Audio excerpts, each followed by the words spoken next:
Hey everyone, welcome to SPED Homeschool Conversations. Tonight we are going to be talking about creating a new normal and what does that mean and what does that look like in a homeschool. And our guest tonight is Cynthia Heren. Welcome Cynthia, and thank you for joining us tonight. I'm glad to be here. Thanks for inviting me. You are welcome. So you have a blog called Inside Our Normal where you talk about your normal for your family and homeschooling. And so tonight we're going to share a little bit about your story and just how that came to be, because I think we all have different versions of normal. Oh, yeah. And that changes on us as we realize what normal really is.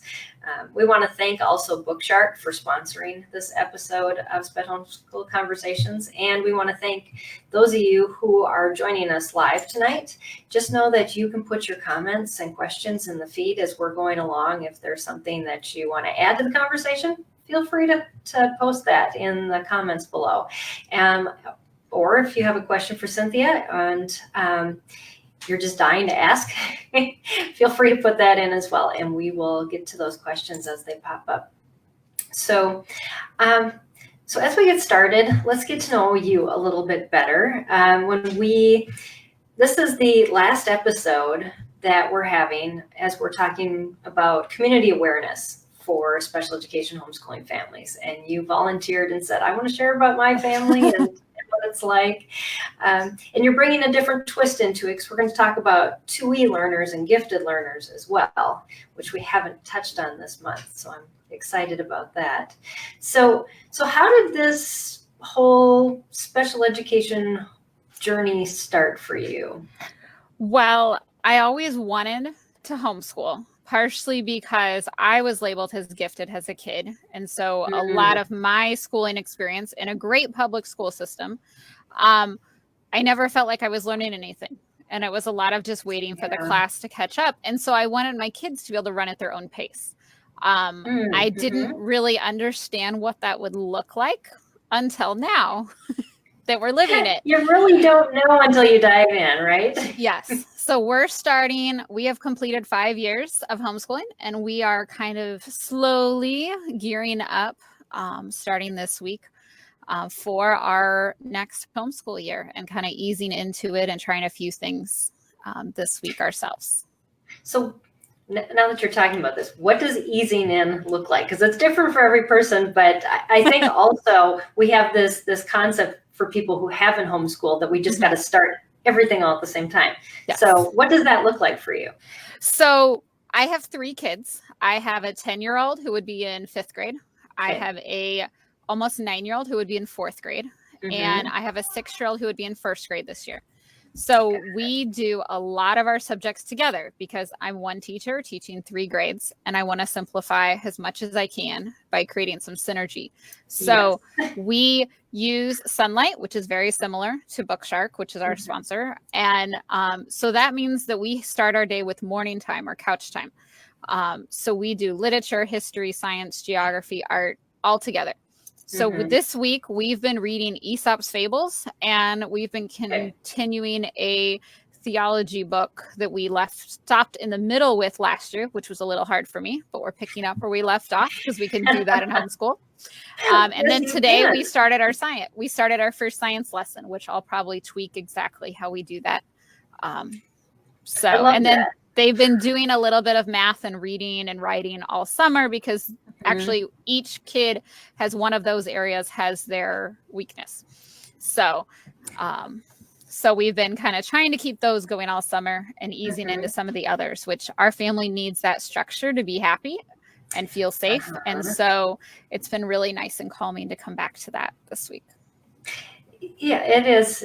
That structure, that schedule is kind of reassuring. I know even as a parent, I find that after homeschooling for 17 years, it's our norm.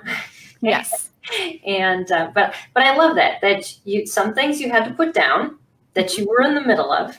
Some things kept going, and some things started out new, but then you're gradually adding it in. And we have that freedom and you're taking full advantage of it. Very much so. That's awesome. So we'll ramp up completely in the middle of August after we go on vacation. So I know we're not going to try and start too much before then. But I'm eager to test out things, and the kids want the schedule, so we're going for it now. Well, and that's a great way to look at it. We're kind of testing the waters and seeing how it all works together, because you just don't know until everything comes together. Because in your head, you've got one way of how it's all going to work. Absolutely. And it never quite works out that way. No. Well, and today I realized that I didn't have the activity book for my 6-year-old's reading program that I thought we were all ready to go. And I was like, oh, I can't start that. I don't have all my materials. So I had to order that this morning. So yeah, I've had that happen with audiobooks, or like all the CDs didn't come with my curriculum, and realized that. I was like, oh, I need to contact the people I ordered from, because it's not there. Yeah, that's important.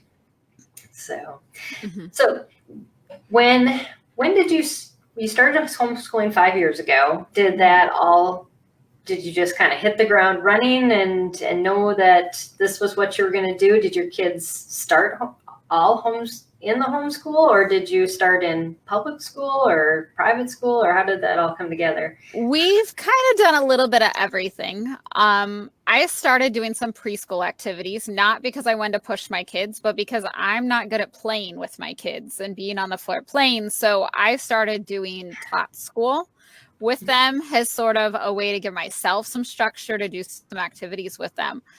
With my oldest, and the older two are 2 years apart. So it kind of gave her some one-on-one with mom. So we just kind of did some things. And then at the time we lived in Florida, which has a great state-sponsored pre-K program. So you could go to a variety of preschools for that 4-year-old year. So we tried that for my daughter. And she enjoyed it socially, but we were actually diagnosing both of her younger brothers with medical challenges at the time. So it was very stressful. And she had passed the screening test at the beginning of the year. So there wasn't academically anything for her to learn.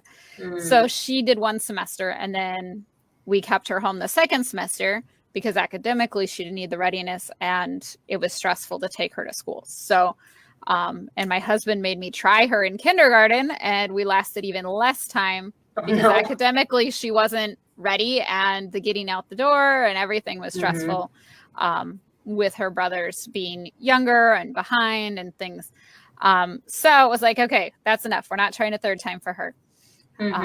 But that second year, my middle child did go to the pre-K program as a special ed student, because my middle son, who is currently almost 9, is autistic. And so that was a real challenge getting that diagnosed, because we actually missed early intervention.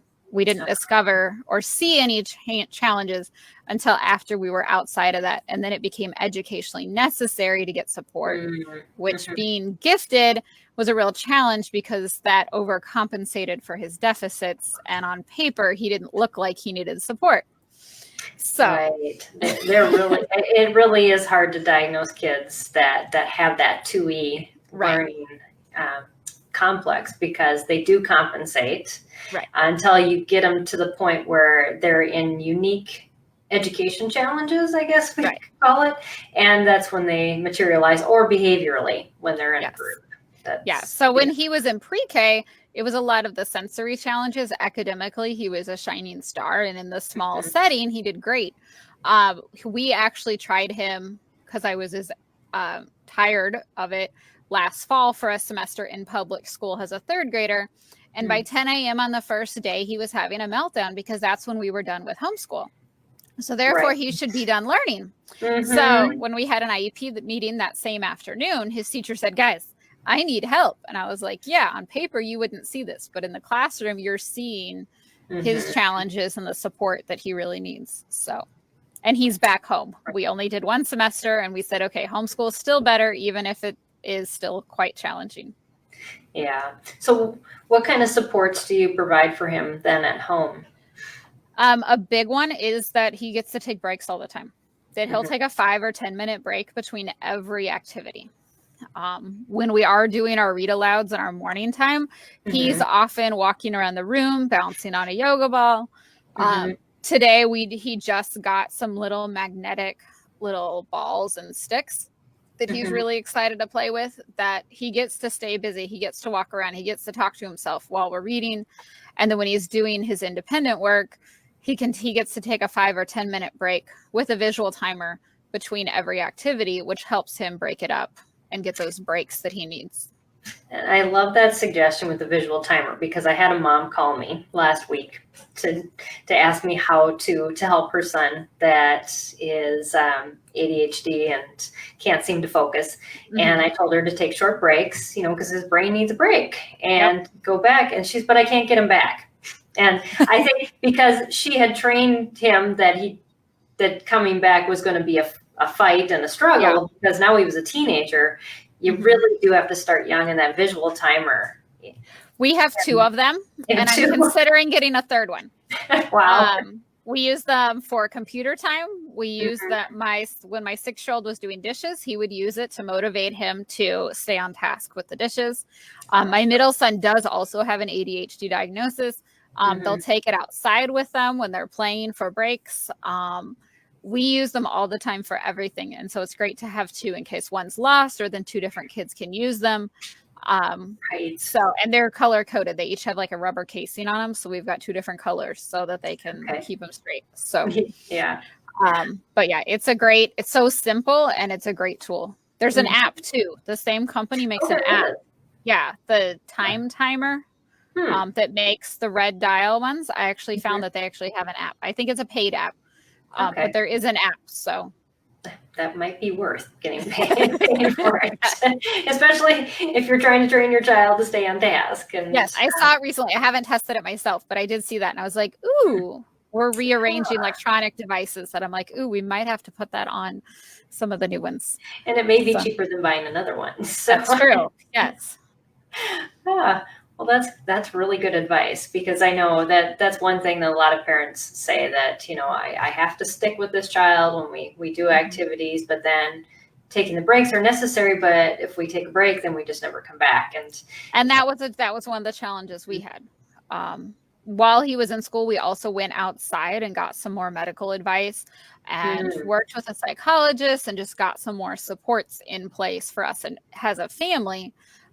That was then a much better environment and a new toolbox, because we'd gotten a lot of tools and worked with a lot of therapists when he was a preschooler, but he'd outgrown all of those tools. And so we didn't know what he needed now that he was 8, 9 and on into those preteen years. So we've got much more of a new toolbox now, which makes it much better for our family, for everyone. And I think that you make a good point, is that we are never done learning about our kids. We can say that, we're helping them this year with certain goals and, tools that we have gained, but we have to constantly be learning, because there's something that's going to come up next, when they hit those preteen years and their brain fuses and everything else goes berserk. Then all your strategies have to change again. Absolutely. And we definitely have to stay on our toes. So yeah, that's great. So, so you say that on your blog, and I should bring that up again. I warned Cynthia ahead of time. My little scroll bar is very tiny, so getting from one image to the other here is quite challenging. I actually had one guy say, I don't wear my bifocals while I'm doing my broadcast, and I can't even see that bar. And I do wear bifocals as well, and I don't normally wear them when I'm doing the show. So this is your website, and it's called Inside Our Normal. Looks like you've got curriculum choices for 2019-2020 up first, and then easy ways to adapt curriculum for out-of-the-box kids. And I know we're going to talk a little bit about that later, but what else do you want to let people know about your blog and what you offer on there? Well, I have blogged. We first got married, we moved away from home. So I started blogging 12 years ago when we moved away. And then I took a break because, well, the kids and the challenges happened. Right. But it was something I always want to come back to, because one of the biggest things that I've learned in the last few years, as we've learned, and I've educated myself with all these challenges, is that it's important that we tell our stories as we're going along, because it's much, much better to know that each of us is not alone as we're going through these challenges. We're in a new community now. We no longer live in Florida. We live in another state now.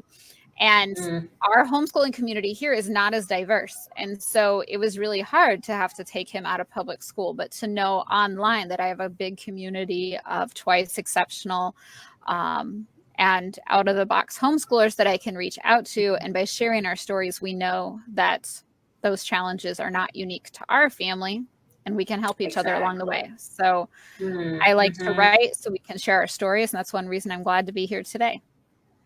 Yeah, we are so happy that you agreed to this, because as I was talking to one of my guests, I think it was a couple broadcasts ago, we talked about just how when people first start homeschooling, they want the box because there's some sort of safety in getting that box.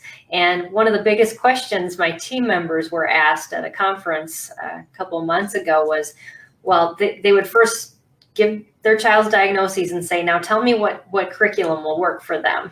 And they're like, Peggy, all we had to do is keep telling them over and over again that there is no curriculum specific to diagnoses. And I mean, that's a hard answer to give, but. And this is our first year number 6, that we are not sticking to a box at all. And I'm a little scared for myself. But yeah, you become more eclectic. And I think that's a general rule. As you get more comfortable as a teacher, and as you learn more about your children, because it's kind of a mix of both, that you have, and also you become more comfortable with what's available out there and where you can source other things to the point where you go, yes, this will work, that won't. Even, I can pick up a book now and say, no, yes, it's going to work for me, or it's going to work for my child. I mean, I got one left, so it's pretty easy. But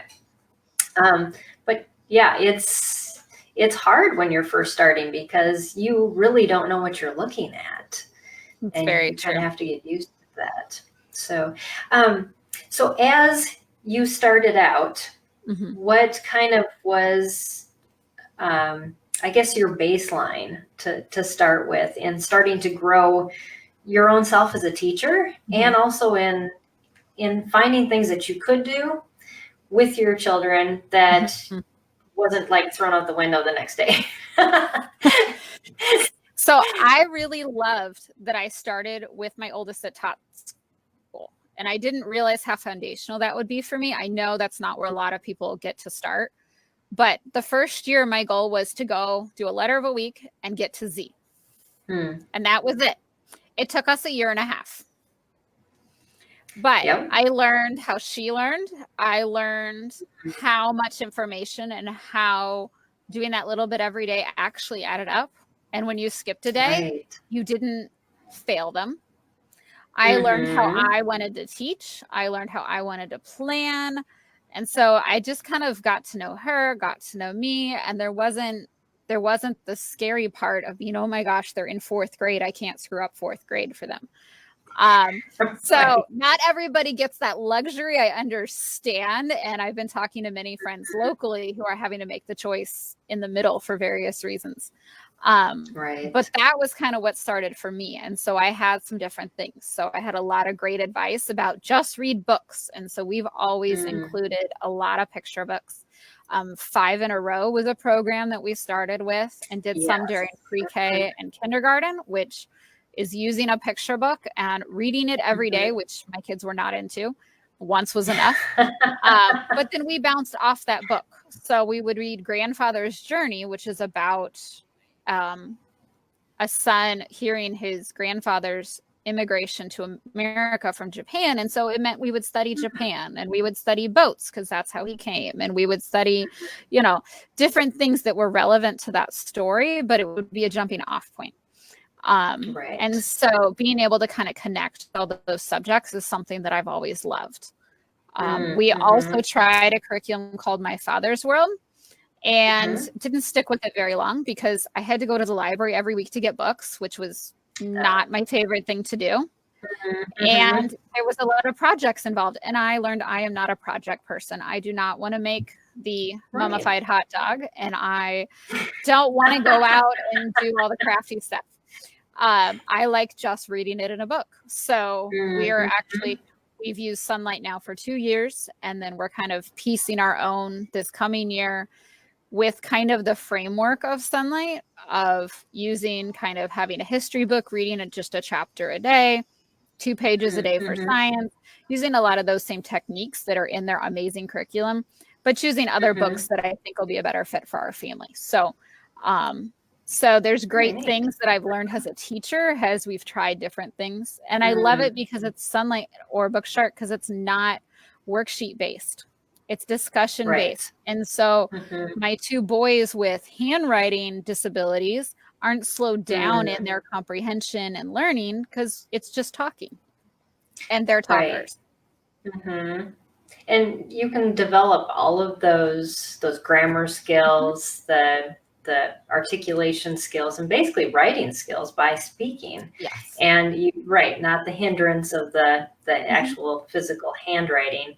And I even found for my kids that once they learned to type, that just opened a whole new world, because handwriting was so difficult. It was so painful for them. And we're going to be making that transition some this year as well.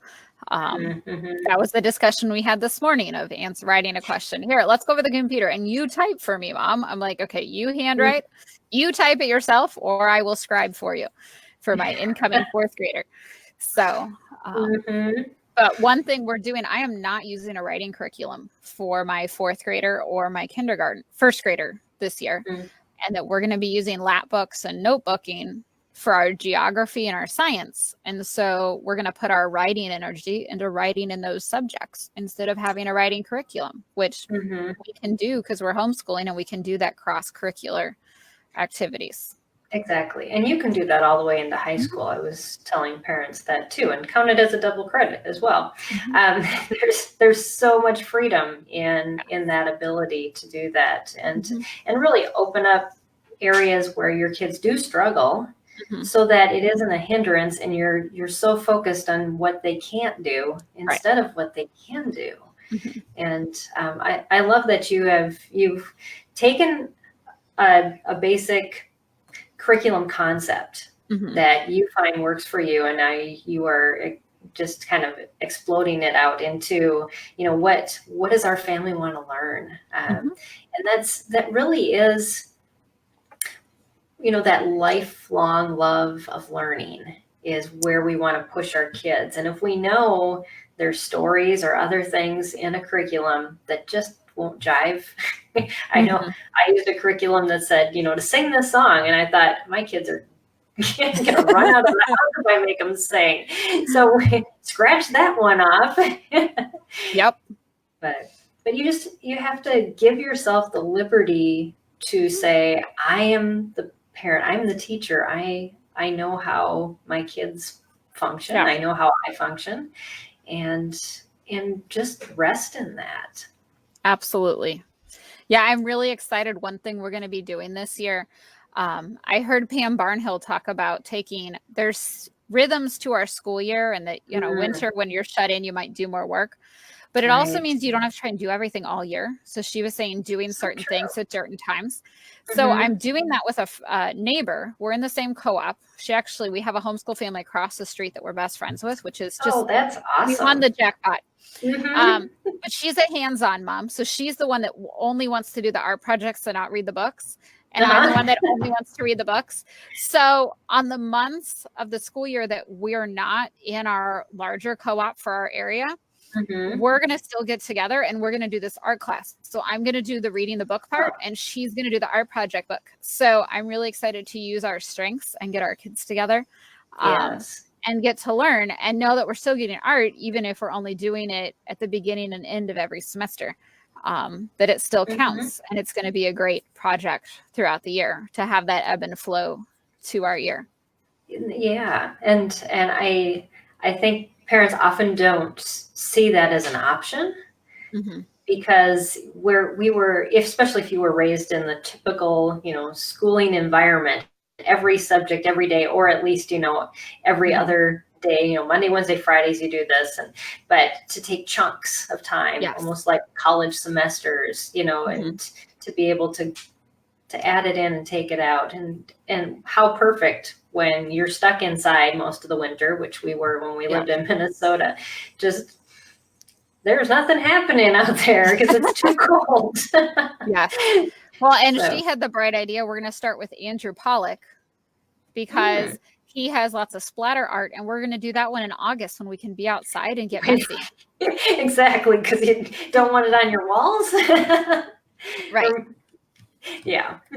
So we're looking forward to being able to use those strengths together, and then it motivates our kids to want to work harder in those subjects because they're doing it with their friends. So it's more fun. Right. Definitely. It adds a whole new mix to the environment, which people do. And it'll be different than your co-op. So that'll be nice to have that work out.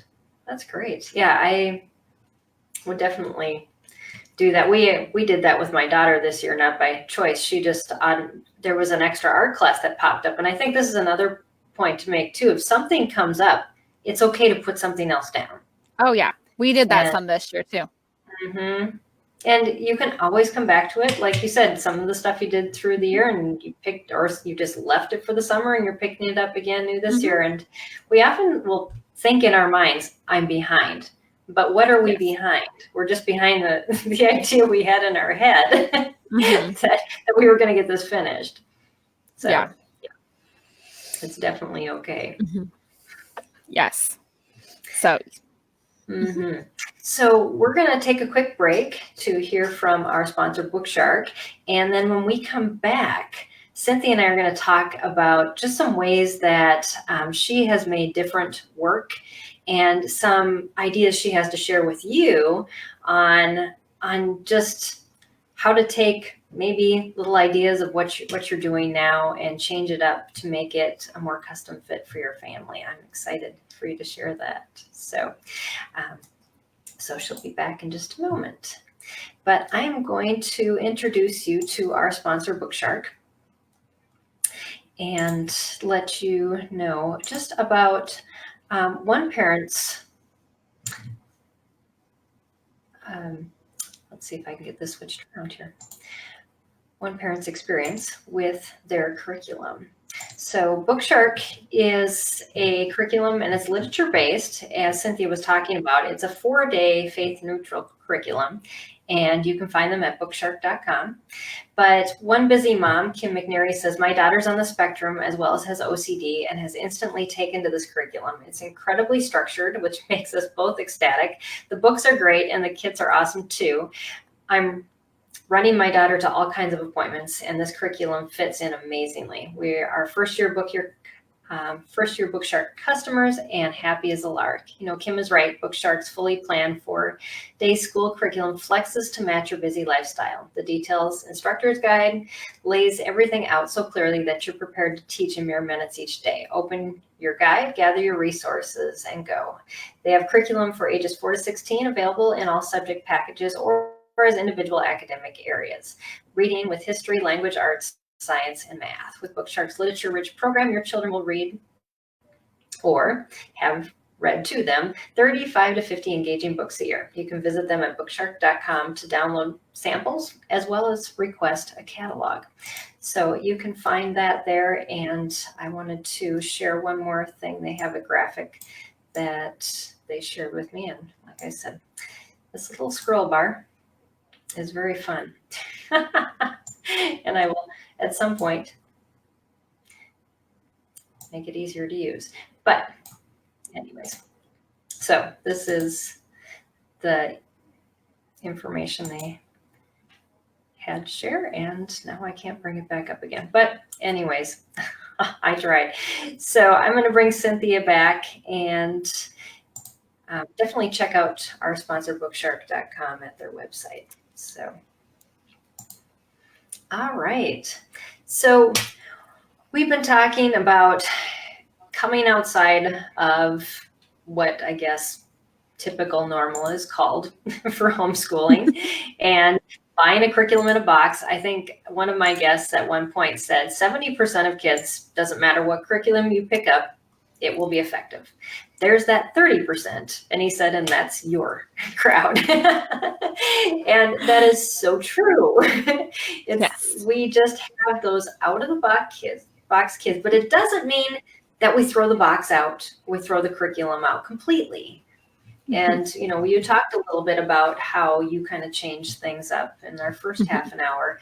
And so what are some ways that if a parent is thinking, okay, I kind of have an idea, but maybe this is my first year, or I've only done this 1 year, or have ideas kind of floating in my head of what might work for my child, how would they even go about of thinking of different ways to approach homeschooling and, you know, just kind of making that step forward? And I also want to remind our audience as you're watching too, if you have questions or comments, maybe you have some things that you do, share them with us. We'd love to see those in the feed.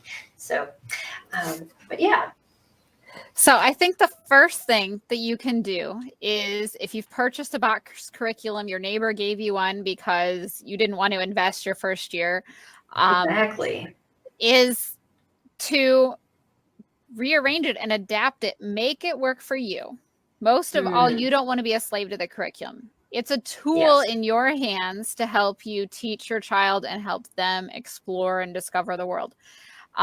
So one thing, the first curriculum that I used for my 8-year-old for kindergarten, the handwriting pages he was not ready for. So I just sort of threw them out and used a couple pieces that we were really liking, the stories we were reading, the verses that tied in, and kind of used that part. And then but I didn't get rid of it because I still had a younger kid. I held on to it. That's a very good point. Yes. I just recycled a stack this thick of all the preschool pages because we're headed to first grade, so we definitely don't need them anymore. But then come this summer, those handwriting pages that didn't work for my 8-year-old in kindergarten, I'm using for summer handwriting practice in a different way for my younger child, and he loves it. Yeah. So exactly. You use the parts that work, hold on to things until you're way past them, because you never know when you can circle back and use them for extra practice or use them in a different way. Originally, they were written to be used to come up with words based on your letter of the week and fill in the holes. Well, I just gave my 6-year-old, because he likes to do things, I gave him a picture dictionary and he was just copying words that he wanted onto the pages and, drawing pictures. And so we used it in a different way, but it gave him some summer structure and some different activities to do. But we threw out the parts that were working, like you were talking about singing the songs, and we've come across that. I was looking at our geography and I'm like, yeah, not doing that part. Yeah. We're just not going to waste time on it. I'm not going to feel bad. We're just not going to do it. There's a lot of other ways that they're going to get that same information. And so I'm not going to cry over it or feel guilty that we're not doing it exactly as it's written. Yes. That's a very good point, because we can beat ourselves up about those things. Oh, absolutely. So another thing is changing the pace and the expectations you have on your kid. Like I said, my 8-year-old, when he did that, he wasn't ready for that level of handwriting. We were using a pre-K writing book for him, which he still spent half the years in tears, and we put it away till the last 2 months, and then he breezed through it and was still that year behind. But then in math, my 6-year-old, he's only one book behind his 5th grade sister. In curriculum, because he's really accelerated and it's the area that she struggles the most in. Right. So we just keep going at whatever pace each child needs. And so, and they're done or they need extra time, whatever that is. So it's changing those expectations. You're homeschooling, you have flexibility. Your normal does not need to look like anybody else's as long as there's progress. I loved that part of our evaluations in Florida. Was all we had to do was prove progress. And that's what I see each and every year with my kids. And so that's success in homeschooling. Right. And it's good to get if you have to do a standardized test, or if you're doing testing for recording on, an IEP, or in other states, in like Oregon, it's called a PDP. It's good to have a test that also doesn't just go to the norm, but tracks your child's grading on what they had previously, because the norm changes. Based on who the norm set was for that test each year.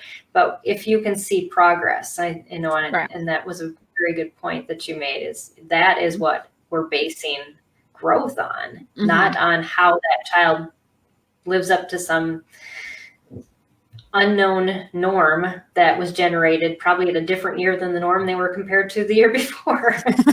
Exactly. Yeah, I've standardized tested my kids now for 2 years, partially because the state we starting in 3rd grade was when they started testing kids. And so I just wanted it as a benchmark. And it lets me sort of have that norm to compare them. So I've seen that while my daughter, in my mind, made a lot of progress this year, I can see where she still falls compared to her peers.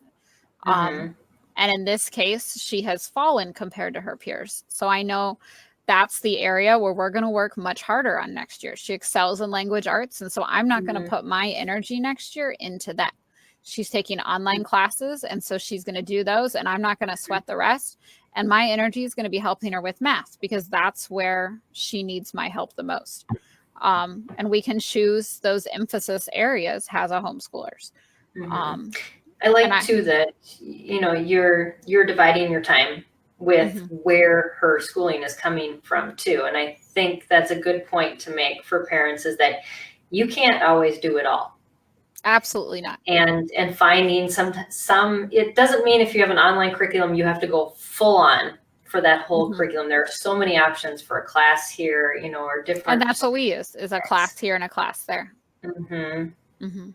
Yeah, and it's becoming more popular, but definitely, you know what you need to focus on, and a lot of times that one-on-one pace with mom right there really does help them excel much better. Yeah. Well, and I've slowed down my expectations on her. And today she was another child that we stopped in the middle of the math book, because we did some other things and started the math book in the middle of the year. So we ended in the middle of the math book. And so today I was looking through what she's done, and there were some problems. So we wrote it out on graph paper, a really simple adaptation that we did. It took some work on my part, because I copied the ones that were wrong, but then the graph paper really helped her keep her numbers lined up for the writing skills. So, and she really appreciates, she's like, Mom, this makes such a difference, because I can really follow what I did. And I'm like, okay, I guess I'm going to copy every math page onto graph paper. So we'll see how that goes. But it's a really simple change. It's more than just plotting lines on graph paper, that they can really use to line it up. And my 9-year-old is still writing on primary ruled paper with the dotted line in the middle, because that helps him space his letters the right way. And so I've bought notepads that have that paper. So when he gets his spelling words, that's what he does. The college rule or wide ruled is just confusing to him, because he's looking for that middle line, but all the lines are the same. And so that's just how we continue to write, so that he can continue to get that spacing and feel comfortable to him. He doesn't necessarily know that all his classmates are writing on other kinds of paper. It's where he's at, and that's what he needs. So that's what we're giving him. And that is a very minor accommodation. I mean, really, if you take a red marker, you can, draw a red line in the middle. And yeah, it's pretty simple. And would anybody even see that as an accommodation? Probably not. But it's one that was challenged to get him when he was in the classroom, because it was work for somebody to do. So with only 3 students, and it's an easy one that we can do at home. Right. Yeah. I know we had one of our team members wrote a blog. She realized after teaching over a decade in the schools that she had a son that was left-handed, and that everything was set up that if he did copy work, his arm was actually over the stuff he was supposed to copy, and just how she needed to change that.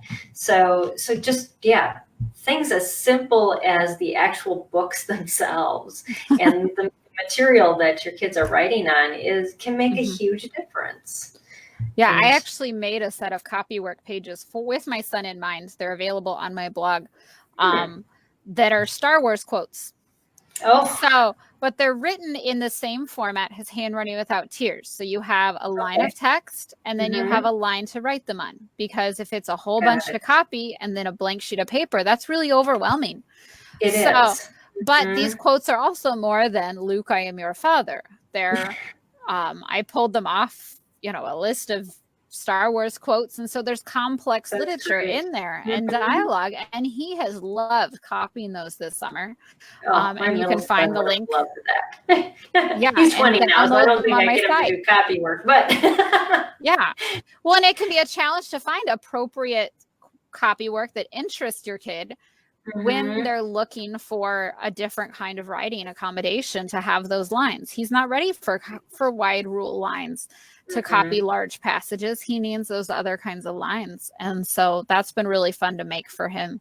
Yeah. I think he wants some Pokemon and Minecraft coming up next. So I used to have to change every word problem to something with superheroes in it, or Teenage Mutant Ninja Turtles, or, all of that. But it's amazing, the context. You change the context, the work is still the same, but the child is able to engage because all of a sudden you hit that place where they're like, oh, this is interest to me. It's not just some random thing thrown at me. Yeah, there's a blogger who created Minecraft math drill pages. I think actually I have one right here. I think I had a picture too, but this was her page. So my son's complaint was that they didn't have various characters on them. So he was like, well, I want one with the Minecraft spider on it and not the villager. And so there's the copy work that I made for him as well as the math Minecraft. But, he won't do a timed app on my phone to drill his math problems, but he's more than willing to do a page because it's got a villager on it, or a creeper for multiplication. There's different characters for different operations. But they've been great to motivate them for some summer work and just doing something a little bit different instead of the app, giving them the worksheet, reading the book first instead of last is a great way to add variety and kind of get them reinterested in learning too. Right. Yeah. I had another gifted friend tell me that at one point she had to cut up her son's math page into like 9 pages and say, okay, you have to go around the house and find them. You have 9 math pages today. Because that would motivate him to do it, even though it was the same work. Now it only worked for 2 weeks and then she had to come up with something else. But there is a novelty factor to get motivating our kids, and motivation is everything. Well, and we as adults, don't we love that when we can change up things? I mean, well, maybe there are some people who like standard norm. I'm not one of them. I like to change things up a lot. And, if there's leftovers in the fridge, it always has to be made some way new. But it's some kids, they are motivated by change. Right. And to be able to draw on that, but you have to be creative. And isn't it great that we have bloggers like you and other people who have great ideas, or Pinterest that we can dive into and those. One of the adaptions that we made that I took from the public school that he was at that was working was he had a visual schedule on his desk, which told him, because in public school, their classroom is very structured as far as what is done when, unless there's significant changes. So I didn't originally think he was ready for it. I would not have done it for him last fall, but I gave him an assignment book. And so I wrote in it at the beginning of each week, this is, your assignments for the day. But he had full control over what got done when. And often he had better weeks when I would write down what other activities were happening after school. So if he had therapy that day, or if we were going to go to the Y, I would write that down in a different color under his assignments. And so it was enough warning to him to know what was happening. That it really helped him to be able to know and put him in control of what was happening for the day and give him that little bit of control, because I really didn't care if he did math first or reading first. He could have that decision. Yeah, yeah, I did the same thing too. Those cheap planners from Mm-hmm. Walmart, Target, and it's a nice record book to have at the end of the year. This is what we did. I always wrote in pencil. Yes. Because you never knew what would change. And yeah, then I would just save that book for. Yeah. As I Well, need I've been to. writing in pen, but they have these new awesome pens called Frixons that are actually gel pens, but they're erasable. Really? My daughter turned us on to them. I actually have a whole pack sitting on my desk. Oh, cool. But they're gel pens. They're erasable. They're heat. So if you put them on your hot car, your text will all disappear, but just stick it in the freezer and you're fine. And it'll reappear. Wow. But she had to have them for her grammar class. That's what the teacher suggested, so that they could do them in colors, but then be able to erase if there were mistakes. And so I've totally stolen all her pens, and they also make felt tip ones. And so we have a collection of those as well. But they're my new favorite thing. So that is really neat. Yes. And then he has fun writing that they're, that his list is written in red or green or purple for the day. And that makes it more fun too, instead of pencil. But math is always done in pencil. Yeah. Yeah. So, and we have a lot of the oversized pencils. Tarragon, I think that's right. The big yellow premium pencil maker has, I think, a junior size that are about 1/4 of an inch in diameter. And so I continue to stock up on a few of those for both of my younger writers, because they're struggle. They both have the handwriting disability. And so it's just an easy accommodation to have those available for them. Yeah, it's a simple, low-tech, again, solution, but it really does help because it gives them more control with less small motor involvement. And just to do those things, I know people that, will use shaving cream. That's just really messy. But yeah, we didn't do any of that. We get to that point, or markers on the windows. And yeah, there's so many ideas out there that are so wonderful. We did use a chalkboard, and I think you have a picture of that. Oh, yes. Do you use that on a regular basis? That's a picture from when he was in kindergarten. That's my middle son that you're going to pull up. And this was how we broke the handwriting barrier for him. Really? So he was a kindergartner in this picture. And like I said, we were trying to do the pre-K handwriting without tears. So that was already a year behind where he should have been, or typically would have been.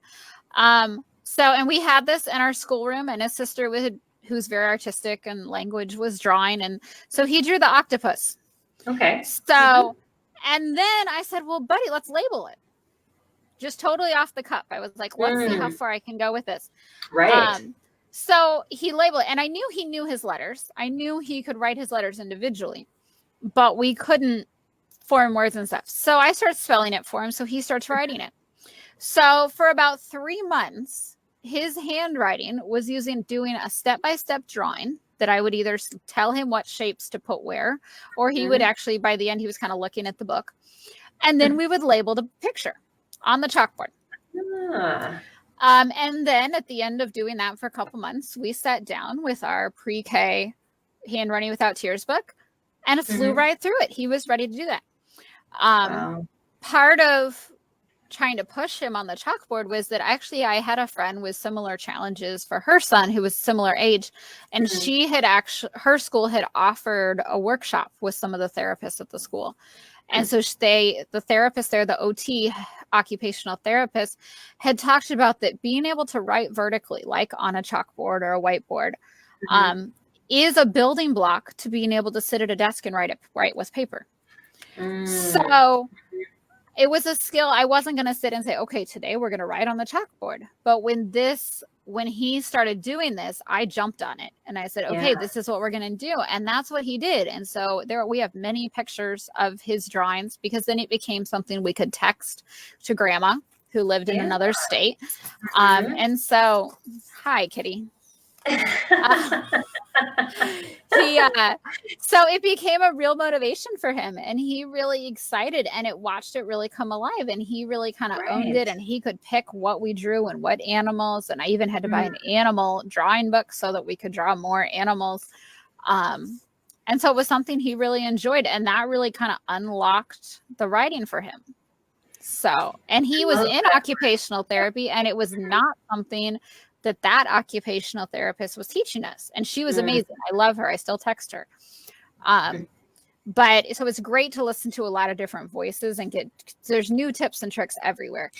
There are, and some work for some kids and some don't. And that's the hard thing about, somebody saying, well, this is the answer, but the problem is that was the answer for your child. And every child is different. And I love the word that you use, unlocked, because it really is, it's a process. It's a calculated guessing process.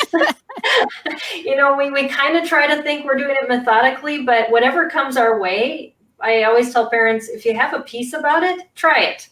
Yeah. If it's something that you're led to by anxiety, give it up. It's really not worth it. But try it out, because some of the craziest things that we have done in our homeschooling years have really been those things, those unlocking moments for my kids. And it's definitely just what you do. So absolutely. Nope. It's all lots and lots of thinking on our feet. And like you said, I always got, I guess one reason I titled my blog Inside Our Normal is I really got tired of people saying, here's the one solution, or here's the top 5 ways to get your kid to listen. Well, I basically had to decide that anyone who said anything like that, I couldn't even go listen to them. I couldn't read their article because it wasn't going to work for me. My kids were different enough. And instead of feeling burnout or condemned or feeling like I was doing something wrong because this wasn't their 5-step process wasn't working, I just had to say, forget it and find our own way. And that's what we've been doing. Yeah. And the same goes for curriculum too, is that's why we have so many different curriculum approaches with our partner organizations, because there are some methods that are on there that I would have never used personally, but I know they have worked well for other families. And so why not give them that option if you as a parent, really find comfort in using that type of curriculum, because that's what works for you. And Well, and I will say the first math curriculum we tried, I thought it was stupid and I got rid of it and it was never going to work for my kids. It's the same one they're all using now. I had to buy the blocks a second time. Oh, no. And now all 3 are using them and doing great. And we tried about 3 or 4 others in between. And here we are circling back to using it. So that goes back to your advice of hold on to it. Yes. Because you never know. It was less than, let's see, we moved and I sold it before we moved. And by the end of the next year, I was buying the blocks again, the manipulatives for the curriculum. So it was very much okay, I just ate my own advice because I said we wouldn't do this, and here we were. And that's because we needed to try something different, because the same child with the writing, he got locked up on math. He couldn't carry across place values. He wouldn't cross place values. And we've hit that problem with subtraction and addition, as well as now in multiplication. And Matthew C was their explanation and their mastery base of an entire year on multiplication has helped drill those concepts and help him master those concepts in a better way. And same for my daughter with learning disabilities. Doing so much multiplication really cements those facts and those methods in her head, and that's what she needs. So Yeah, and there are a lot of math curriculums that really don't focus a lot of time on those mastery concepts, especially the memorization parts, where those are building blocks constantly for math. And so that's definitely one thing to pay attention to, especially when looking at a math curriculum. So, So then as we kind of wrap up, what about, piecing together your own curriculum? And I guess, you're diving into this full-fledged this year. What got you to this point? And I guess, are you feeling pretty confident? Or We're just going to see how it goes, and you have a fallback. One thing, so we were using Sunlight or Bookshark because they're sister programs. Mm-hmm.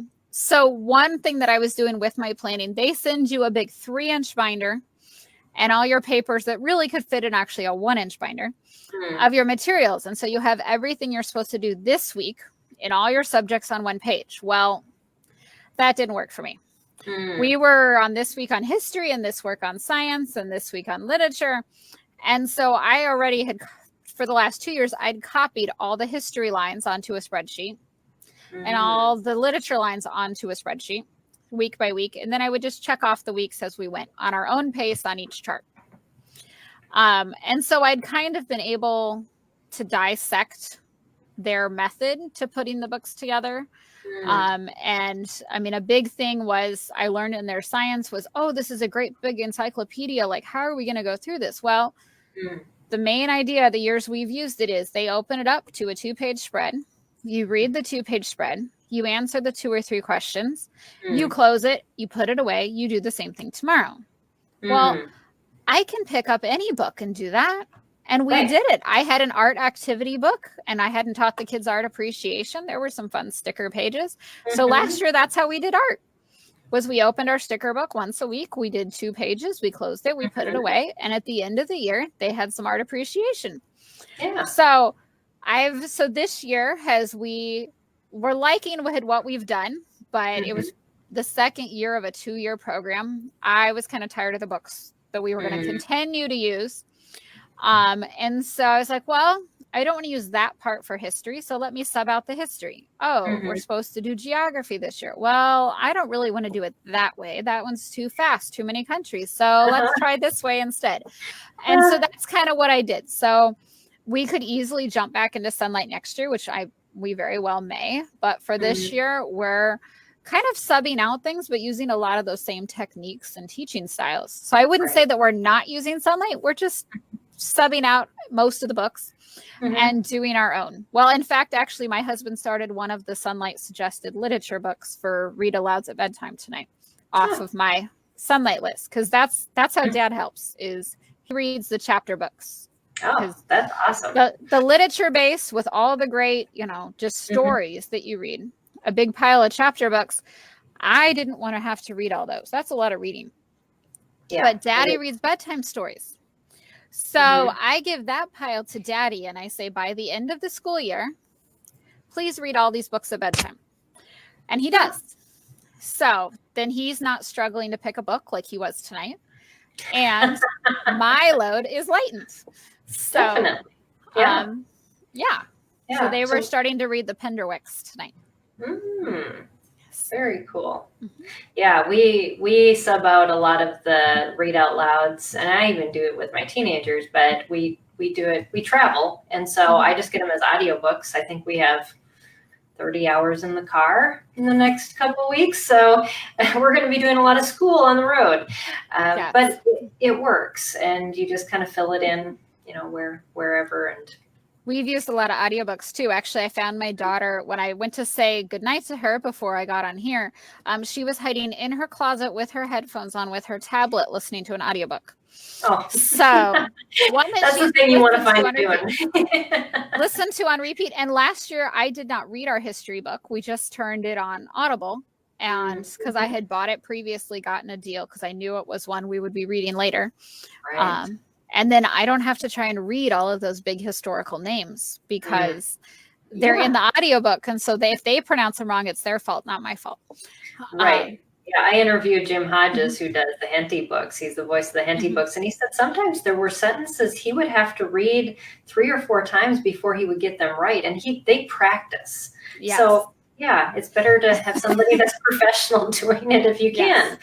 Right. Well, and we're going to be using Story of the World. So my boys are going to have the coloring pages. So I might just copy a few and color myself while we do that. So, well, that dives into my, I got a blog coming out, not this next week, but the week after, on incorporating mom care into your homeschool schedule. And yes, make it fun for yourself. Definitely. We can. Even picking a book that you like. Yes. Well, and the art book we're doing, I'm so excited about it. It's called Vincent's Starry Night. I read about it on a blog, but it's little vignettes about various art pieces throughout history. So it's kind of a chronological art, but it was not one I've seen anywhere else. I've suddenly seen it on a couple blogs written as like easy ways to do art. So kind of doing it the Sunlight way of we'll just, every week we'll read one or two throughout the week and get some art appreciation discussion, but it's got kind of these stories about what was maybe going through the artist's head and different things, as well as the processes at various points through history. So yeah, we're doing the Middle Ages, so there's a lot of great art creation happening then. So definitely. Yes, you're going to have a very full year. Oh, yes. So, well, we have used our whole hour. I probably need to interview you again. Maybe when we're talking about how to be creative with curriculum at some point, and I'll definitely be in touch. But I want to pull up your website again so everybody can look at it. It's insideournormal.com, and this is what it looks like. So you can find Cynthia there and all of her blogs, and definitely check out her curriculum choices for 2019-2020. And I guess probably a lot of the stuff you've just been talking about, and maybe some links in there as well. Oh, yes. The links are there. Yeah. So that'll make it easy. So you didn't have to keep notes. You can just go to her blog and find it all there. So, well, thanks so much, Cynthia, for sharing your story, for sharing your resources, and just making homeschooling seem more normal when it's out of the box, because that really is the norm, isn't it? Yes. Yeah. Well, thank you for having me. You are welcome. And I also want to thank our Bookshark sponsor for just sponsoring this episode of SPED Homeschool Conversations. And for those of you watching, just know that next week I'm on vacation. So we are actually having a watch party on the SPED Homeschool Facebook page, and we're going to replay my interview with Andrew Pudawa, and where we talked about dyslexia, dysgraphia, and writing. It's one of our most watched full-length videos, and so you'll definitely want to be here Tuesday night next week. So July 30th at 8 p.m. that watch party will happen, and you can all chat with each other. So I'm going to be on vacation now, and then the following week I'll be back, and we'll have a new broadcast and podcast as I interview someone who is going to be sharing with us about cultivating self-determination and advocacy in your homeschool teen. We have a lot of things coming up next month about how to help your student achieve goals that can be a broad range of goals. We're going to talk about math. We're going to talk about reading goals. We're going to talk about teen goals as far as advocacy, as well as just social emotional skills. So you definitely not want to miss out on that. So thanks for joining us tonight here on SPED Homeschool Conversations. Again, thank you, Bookshark, for your sponsorship. And we will see you all again in a couple weeks live here for the next episode of SPED Homeschool Conversations. Good night, everyone.